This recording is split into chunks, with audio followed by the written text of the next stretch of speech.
Hey everybody, Rob Van Dam here, saying what's up to all my goddamn fans there.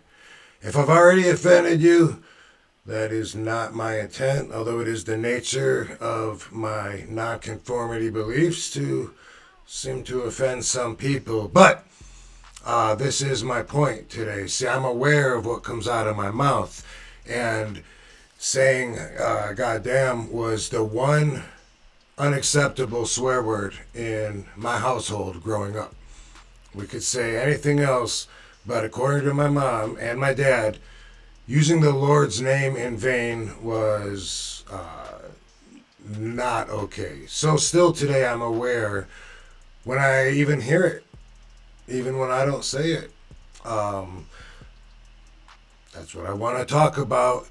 See, I care what comes out of my mouth. Because of that, I can't have my mouth open 24 hours a day. Believe it or not, I'm actually the quiet person in the room. I feel like unless what I have to say is better than silence, then I'll go with silence. A lot of people can't do that. They feel like they lose control and they feel like the silence is awkward. And people fill it with either bullshit, fake laughs. That's the volley, the back and forth of a conversation. It's a competition for energy. And, you know, if hopefully there's a message behind the communication. Otherwise, what is it? It's it it's an exchange of volley, and the more aware you are of this and everything that you're learning from RVD, you're better off. You can't change instantly. None of us can, even if you want to. Maybe you don't want to, but being aware of certain things, you've already changed your perspective, and so the rest of you is going to adapt to that. So, good job. People laugh at themselves after they say something. They follow it up with a fake laugh. It's like a nervous thing. Some people feel obligated to respond just because it's their turn. Someone will say, "Hey, you want to take some of this food to go?" No, thank you. I don't want to. Oh, you should grab some. You never know. That's true. They don't think that's true. You could say they're just being courteous. I'm aware I don't feel the obligation as much. I mean, sometimes there's a reason. I might be trying to really get to know somebody or something. But as long as you're aware of that exchange of energy, have you ever heard you can't talk and listen at the same time? True. I'm an observer. I study. I study people, their habits, their behaviors. I pay attention when somebody is trying to teach me something. And by the way, when somebody interrupts me, oh, it drives me nuts. And usually I'm done. Whatever I was going to say, I just stop. I don't want to compete for the energy, and I'm aware that's what it is right off the bat. You're not going to sucker me into screaming louder to overtalk you. Whatever, bro. Microphone is yours now. That's the way I see it, because I really don't like to talk that much. Also, I am mellow, so that goes well with my personality. And I was probably shy, I would say, when I was a kid. So it's natural for me, but it's also something that people strive for. Here's another expression for you. A wise man speaks when he has something to say. A fool speaks because he has to say something. Does that make sense to you? Think about that, dude. I love it. Speaking of being shy, by the way, maybe I am known to go to extremes. I remember in fifth grade, I had tried out for a city play. Rip Van Winkle, and Mrs. Cantrell came into Mrs. Bachlin's English class to tell everybody, hey, Robbie Zankowski got the part in Rip Van Winkle at the McKinley Center. I didn't know how to react. Everyone turned around and was staring at me, looking at all these faces. You know what I did? I put my head down on the desk in my arm like a little kid.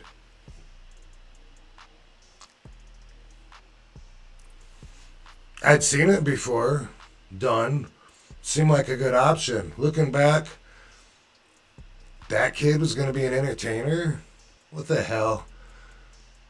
So there is too much. By the way, when I was in All Japan, when I first started out, this is like 93, 94, I felt so unworthy of speaking in front of these guys because I was so young.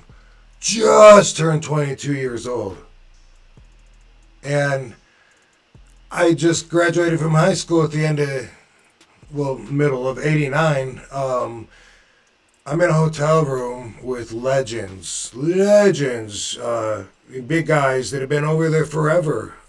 You know what I mean? Guys like Gary Albright was one of them, and Dr. Death Steve Williams, Terry Gordy, Danny Crawford. The list goes on and on. Johnny Smith. Anyway, I was hanging out with them because I liked to smoke hash. The hash was better than the marijuana at the time, and that's all I wanted. But that was the group, you know. Everyone did whatever, but that was what I did, and I would just smoke and I would listen to them, and they all had these stories of fighting Russian mobsters in the bar in Hong Kong and having to go to prison overnight and crazy stories. What am I gonna say? I got an A in Spanish class. See, I was very insecure. Dr. Death actually, I remember one time said, "Well, Rob, you're kind of slow, aren't you?" He thought that I was actually special, as in a slow learning person, just because I didn't open up at all, you know? And looking back at it, I really did mature slower than a lot of people. I say that all the time. That's why I'm pointing out all of my youthful blunders, in case anybody wants to pay attention and maybe learn. By the way, in that same conversation, Dr. Death said, I want to see Rob when he's 35. Can you imagine? R.I.P. Dr. Death Steve Williams. He was the dude, tough son of a bitch. That guy would party at night, be drinking these shots, B-52s with Terry Gordy. Still get up in the morning and hit the Stairmaster and pour sweat at the gym. True inspiration.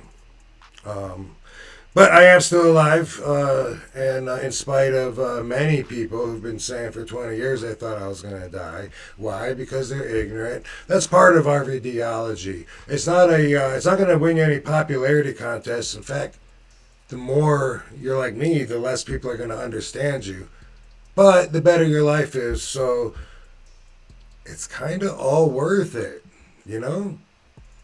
Also in Japan, let me tell you a little story about these guys here. David Heath, super nice guy. Tom Nash, nice guy. That's Masa. Oh, hey, my finger's cut off. That's Masa. Everyone knows Masa, all the wrestlers. He's a great guy. Masa, love you. Introduces all of us to Japan, and you know he's been my friend for 30 years. There he is with the Blackhearts. They got booked in Japan, probably because of their gimmick. They wear these anonymous masks, and they take the mask off, and it looks like a nylon sock over their head, but they're all nylon all black. Kind of cool looking gimmick. They are both nice guys. But Tom, Tom told all of us this story on the bus, and you might have heard a different version of it on Dark Side. Tom and Gangrel, the vampire dude, were the original Blackhearts, he tells me. And Gangrel was living with Tom and his wife at the time. Tom suspected that they were fooling around behind his back. One day, he leaves the house to go to work, shuts the door, gets in his car, boom, boom, boom, goes down the street and waits. Tom comes back a little while later, catches them in the act. By the way, his wife was Gangrel's future, maybe wife, I don't know. But anyway, Luna. Dude's married to Luna Vachon. Goes to work, comes back. Luna is on top of Gangrel saying, I don't know what she's saying. But, hey, breaks him up. Boom. He caught him in the act, but then Gangrel beat his ass. And I always kind of thought that was, kind of funny in a sad way that he caught his wife cheating on him and then got his ass beat. But I will say in my defense, because that might sound really mean, the guy is so annoying. Oh, Tom, you were so annoying, dude. He just tried too hard. Super nice guy, but he called me Von Dum. That was his cool, funny nickname for me. Hey, Von Dum, are you gonna go to Hard Rock tonight?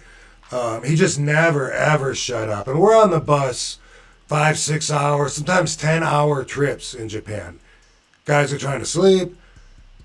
Some of us are paying attention to a movie that's playing on the TV. And he feels like he needs to connect and engage with people at this time to further his relationships, I guess. He tried so hard to get over, but all he got was heat. More and more. Everyone was kind of sick of him. One day on the bus, he's talking to Del Wilkes, the Patriot. Well, he's not even talking to him. He just screams across the bus when it's quiet. He says, "Hey, Del, are the Mounties in Montana still pricks?" I'm paraphrasing. It seems like he said, "Are the Mounties in Canada still pricks?" But that doesn't make sense in my mind. I don't think Del Wilkes was a Canadian. He lived in Columbia, South Carolina. So I'm confused. But as dude found out, Del did not receive that comment very well. He goes, "Hey, are the Mounties still pricks?" Del said, "Well, I was a Mountie, actually, so no, I don't think so." Of course, trying so hard, okay, no, I just meant, like I had a bad experience myself with him. I just thought, I didn't mean, too late. Stan Hansen sitting in front of Del. Stan was the bull, all right? These guys, they pissed off the bull. Stan Hansen he's in front of Del.